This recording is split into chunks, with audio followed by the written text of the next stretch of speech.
mga Joynatics, at syempre sa mga solid fans ng Friendjoy.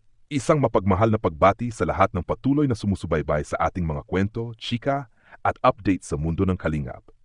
Pero teka lang ha, bago ang lahat, huwag niyong kalimutan, suportahan at isubscribe si Kuya Val Santos Matubang, Ate Edna Vlogs, Kalingap Rob, at ang buong Team Kalingap Family.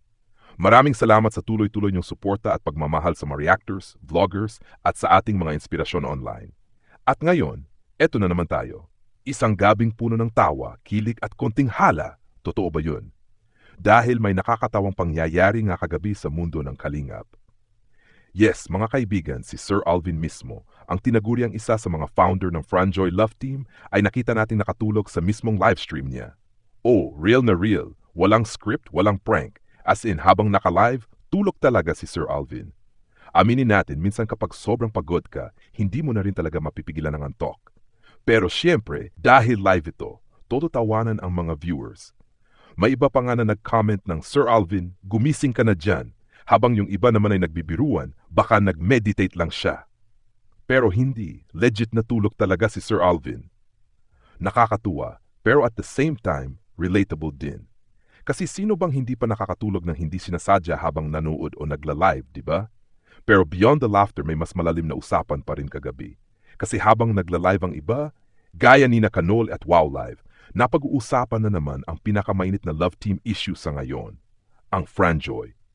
Para sa mga hindi pa masyadong updated, ang Friendjoy ay tambalan ni na Fran at Joy, na ngayon ay unti-unting umaangat at pinag-usapan ng mga fans.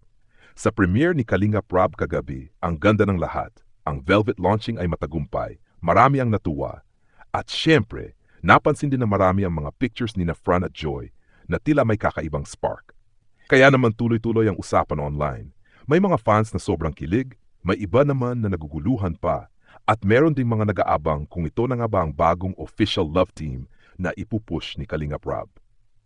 Ang mga Joynatics of course ay divided. May ilan na nagsasabing, Go Joy, kung saan ka masaya, susuportahan ka namin. At meron ding iba na medyo nag-aalangan pa. Gusto muna nilang makita kung may chemistry talaga si Fran at Joy sa mga susunod na content. Pero karamihan, agree naman, bagay si Fran at Joy. Pareho silang bata, pareho silang masayahin, parehong may vibes na swak sa Gen Z audience. At sa totoo lang, sabi nga ng iba, panahon na rin para magkaroon ng bagong love team si Joy kasi halos 4 na buwan na rin mula sa huli niyang tandem. Kaya nung biglang pinakilala ni Sir Alvin si Fran bilang bagong manok niya, aba, nagulat pero natuwa ang mga fans. Para bang muling nabuhayan ng pag-asa ang Friendjoy supporters na baka ito na talaga ang bagong chapter sa Kalingap love stories. Pero syempre, hindi mawawala ang mga tension. Kagabi raw sa live ni Kanol, nagkaroon ng konting hindi pagkakaunawaan sa comment section. Mga palitan ng opinyon, may nagsasabing push na, may iba namang relax muna. Normal lang yan, sabi nga ng iba. Kasi kapag mahal mo ang isang love team, kahit maliit na bagay, pinagtatalunan. At minsan sa sobrang excitement, iba-iba na ang interpretasyon ng mga tao. Kaya nga marami pa rin ang umaasa kay Sir Alvin kasi siya raw ang nagbibigay ng mga bulong. Yung mga simpleng update na nagpapakalma sa mga fans, yung konting clue kung tuloy ba ang Friendjoy o hindi pa.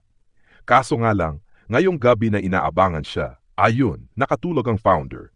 Pero okay lang yan, sabi nga ng mga supporters, kung nakatulog man si Sir Alvin, at least panatag ang loob niya. Baka ibig sabihin nun, may magandang balita talaga. At habang nakatulog si Sir Alvin, tuloy naman ang analysis ng mga fans.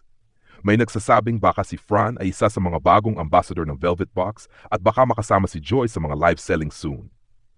Grabe, ang daming haka-haka pero lahat puno ng excitement. Isa lang ang malinaw, ang Friendjoy fever ay buhay na buhay. At kung tatanungin mo ako, tingin ko promising talaga ang tandem na ito. May charm si Fran, magalang, masipag at may magandang aura. At si Joy naman, kilalang natural at totoo sa camera. Kung bibigyan sila ng pagkakataon, baka nga maging isa ito sa mga pinakamatinding love team sa Kalingap world. Pero gaya nga ng sabi ni Kuya Val noon, ang lahat ay dapat dumaan sa proseso.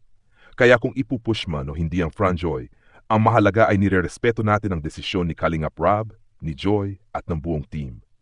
Ang sa atin, bilang mga supporters ay magbigay ng suporta, hindi pressure.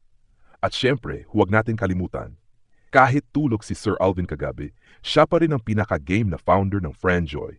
Sabi nga ng iba, Baka na naginip lang siya ng magandang future para sa love team. Nakakatuwa, nakakakailig at nakaka-excite isipin kung saan patutungo ang tambalan na ito. At kung sakaling tuloy ang Friendjoy, naku siguradong trending na naman yan sa social media.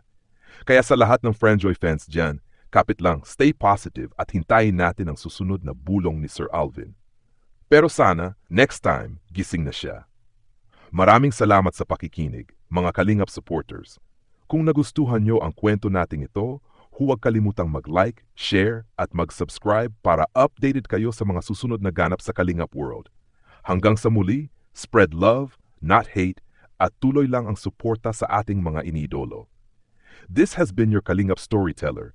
Paalam at magandang araw sa inyong lahat.